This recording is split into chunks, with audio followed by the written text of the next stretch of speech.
Je fixais mon reflet dans le miroir étroit de la cabine d'essayage quand le rideau s'ouvrit brutalement derrière moi. « Juliette » murmura Émilie. Et sa voix tremblait comme si elle portait un secret trop lourd pour ses épaules. Je me retournai. Le chemisier encore à moitié boutonné. Et nos regards se heurtèrent avec une violence que je n'avais jamais connue. C'était un samedi de novembre. Gris et froid. Rue de Seine. J'étais entrée dans cette petite boutique de lingerie fine pour me changer les idées après une semaine épuisante à l'hôpital. Infirmière en réanimation. Je passais mes journées à courir entre les lits. À calmer les familles. À retenir mes larmes quand un patient s'en allait. Ce jour-là, j'avais simplement envie de quelque chose de beau. De doux contre ma peau. Quelque chose qui me rappellerait que j'étais encore vivante. Encore femme. Émilie était la vendeuse. Je l'avais remarquée dès mon arrivée, grande. Mince. Cheveux blonds coupés courts. Un sourire discret mais lumineux. Elle m'avait conseillé avec une douceur professionnelle. Sans jamais franchir la limite. Pourtant, à chaque fois qu'elle effleurait mon bras pour me tendre un soutien-gorge ou ajuster une bretelle, je sentais un frisson que je m'efforçais d'ignorer. Je me disais que c'était la fatigue. Le stress. Rien de plus. Mais quand elle tira ce rideau, tout changea. Elle resta là. Immobile. Les doigts encore crispés sur le tissu lourd. Ses yeux bleus me transperçaient. Je ne peux plus faire semblant, dit-elle enfin. La voix rauque. Depuis le premier jour où tu es entré ici, je pense à toi sans arrêt. Mon cœur cogna si fort que je crus qu'elle allait l'entendre. Je voulus rire. Dire que c'était une blague. Mais aucun son ne sortit. Parce qu'au fond, moi aussi, je pensais à elle. Chaque soir, en rentrant chez moi, je revoyais son regard, sa façon de prononcer mon prénom comme une caresse. Juliette. Comme si elle le savourait. Je balbutiai, Émilie, on ne se connaît presque pas. Elle fit un pas vers moi. Referma doucement le rideau derrière elle. L'espace devint minuscule, chargé d'une électricité dangereuse. Je sais tout ce que j'ai besoin de savoir, répondit-elle. Je sais que tu ris quand tu es nerveuse. Que tu touches tes cheveux quand tu réfléchis. Que tu portes toujours la même chaîne en or avec une petite croix. Même quand tu essaies des choses osées. Je baissai les yeux. La croix. Mon père me l'avait offerte pour ma communion. Je ne l'enlevai jamais. Et voilà qu'une presque inconnue l'avait remarquée. Je me sentais nue. Bien plus que par le chemisier ouvert. Je ne sais pas ce que je ressens. Avouai-je. La gorge serrée. Elle hocha lentement la tête. Comme si elle s'y attendait. Moi non plus. Au début. Mais maintenant. Je sais. Un silence pesant s'installa. Dehors. J'entendais les pas des autres clientes. Le tintement de la caisse. Le monde continuait. Indifférent. Et si on sortait boire un café, proposa-t-elle enfin. D'une voix plus douce. Juste parler. Je hochai la tête sans réfléchir. Ce café devint le premier d'une longue série. Nous nous retrouvions après mes gardes. Après ces fermetures de boutiques. Nous parlions pendant des heures. De tout. De rien. De nos enfances, la mienne catholique stricte en Bretagne. La sienne libre et bohème à Lyon. De nos peurs. De nos rêves. Je découvris qu'Émilie avait été mariée 3 ans à un homme qu'elle avait aimé sincèrement. Jusqu'au jour où elle avait compris que cet amour-là n'était pas complet. Le divorce avait été douloureux. Sa famille l'avait renié. Elle était venue à Paris pour recommencer à zéro. De mon côté, je n'avais jamais eu de relation sérieuse. Quelques flirts avec des garçons à l'école d'infirmière. Rien de plus. Je me disais que j'attendais le bon moment.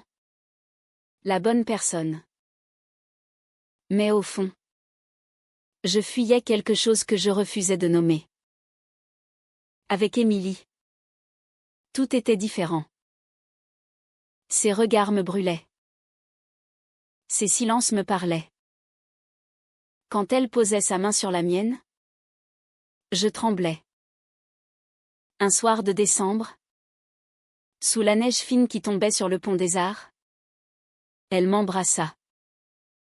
Ce fut doux. Hésitant d'abord, puis plus profond. Je fermai les yeux et me laissai emporter. Pour la première fois de ma vie, je me sentais exactement à ma place. Mais le bonheur, quand il arrive trop vite, fait peur. Je commençai à mentir. À mes collègues, je sors avec des amis. À ma mère, lors de nos appels hebdomadaires, non. Toujours pas de petits copains. À moi-même, ce n'est qu'une phase. Ça passera. Émilie. Elle était plus courageuse. Elle voulait me présenter à ses amis. Aller au marais main dans la main. Vivre au grand jour. Pourquoi se cacher, me demandait-elle. Blessée. Je n'avais pas de réponse claire. Seulement une peur viscérale. Ancrée depuis l'enfance, les regards. Les jugements. Les murmures. Et surtout, la voix de mon père dans ma tête, l'amour, c'est entre un homme et une femme.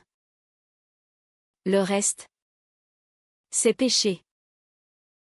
Je l'aimais déjà. Terriblement.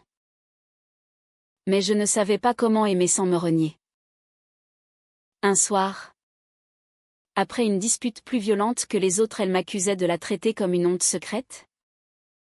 Je rentrai chez moi en larmes. Dans mon petit appartement de Belleville, je trouvai une lettre glissée sous la porte. C'était l'écriture de ma mère. Ma Juliette. Ton cousin Pierre a vu une photo de toi sur Facebook avec une femme. Vous aviez l'air proche. Il m'a demandé si c'était ta petite amie. J'étais tellement choquée que je n'ai pas su quoi répondre. Appelle-moi dès que possible. Nous devons parler. Je t'aime. Mais je suis très inquiète. Mon sang se glaça.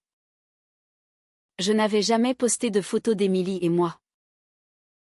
Mais un ami commun, lors d'une soirée, avait pris un cliché où nous étions assises côte à côte, riant. Il l'avait publié sans me demander. Je passais la nuit à tourner en rond, le téléphone à la main, incapable d'appeler ma mère.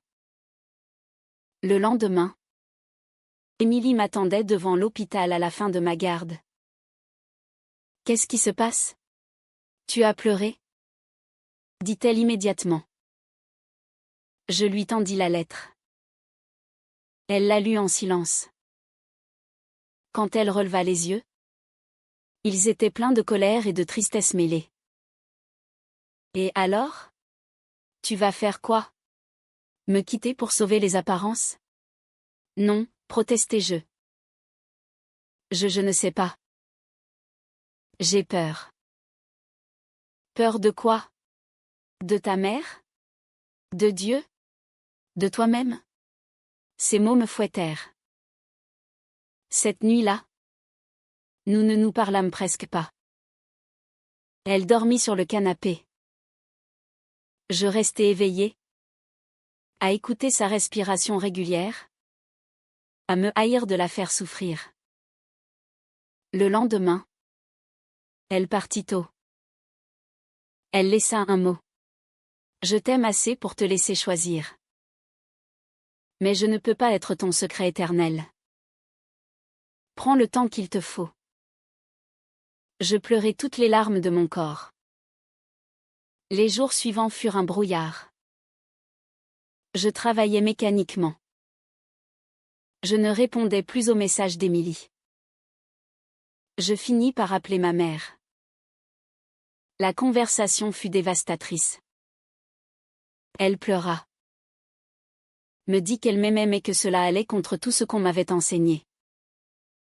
Que mon père, s'il était encore vivant, en aurait le cœur brisé. Qu'elle avait peur pour mon âme. Je raccrochai. Anéanti. Je crus que j'allais sombrer. Mais une nuit, alors que je fixais le plafond, une pensée me traversa, et si c'était eux qui avaient tort? Et si l'amour n'était pas un péché? Mais un cadeau? Je pris mon téléphone. Mes doigts tremblaient. Je composai le numéro d'Émilie. Elle décrocha à la deuxième sonnerie. La voix ensommeillée. Juliette? Je suis désolée. Murmurai-je. J'ai eu peur. Mais je ne veux plus avoir peur. Je veux être avec toi. Vraiment. Un long silence. Puis un sanglot étouffé. Viens, dit-elle simplement. Je courus chez elle à travers Paris endormie. Quand elle ouvrit la porte, je me jetai dans ses bras. Nous pleurâmes ensemble. Mais ce n'était que le début des épreuves. Les semaines qui suivirent furent un mélange enivrant de bonheur et d'angoisse. Nous vivions enfin au grand jour. Mains enlacées dans la rue. Baisers volés dans le métro. Dîner chez ses amis du Marais qui nous accueillirent comme si nous étions ensemble depuis toujours. Émilie rayonnait. Moi, j'apprenais à marcher la tête haute. Même quand je sentais des regards peser sur nous. Mais ma famille restait un mur de silence. Ma mère ne répondait plus à mes appels. Mes frères non plus. Seule ma petite sœur, Louise, m'envoyait parfois des messages discrets, je t'aime quand même. Je me disais que le temps arrangerait tout. Un soir de février, alors que nous nous promenions sur les quais de Seine, mon téléphone vibra. Numéro inconnu. Je décrochai. C'était ma mère. Sa voix était froide, presque étrangère. Juliette, j'ai quelque chose à te dire. Je viens à Paris la semaine prochaine. Je veux te voir. Seule. Je sentis mon estomac se nouer. Pourquoi seule? Parce que ce que j'ai à te dire ne concerne pas cette femme. Je raccrochai. Tremblante. Émilie me serra contre elle. Tu n'es pas obligée d'y aller? Murmura-t-elle. Mais je savais que je devais affronter cela. Le jour du rendez-vous arriva. Ma mère m'attendait dans un café près de Notre-Dame. Raide sur sa chaise. Les mains jointes comme à l'église. Quand elle me vit, ses yeux s'embuèrent. Mais elle se reprit vite. Tu as maigri, dit-elle simplement. Nous commandâmes des cafés que nous ne bûmes pas. Puis elle posa une enveloppe sur la table. Ouvre-la. À l'intérieur, des photos. Des impressions d'écran. Moi et Émilie. Embrassant sur le pont Alexandre III. Une autre où nous dansions dans un bar. Une troisième où nous dormions enlacés. Prise par je ne sais qui à travers une fenêtre. Je blêmis. Qui t'a envoyé ça? Une connaissance bienveillante, répondit-elle. Quelqu'un qui s'inquiète pour toi.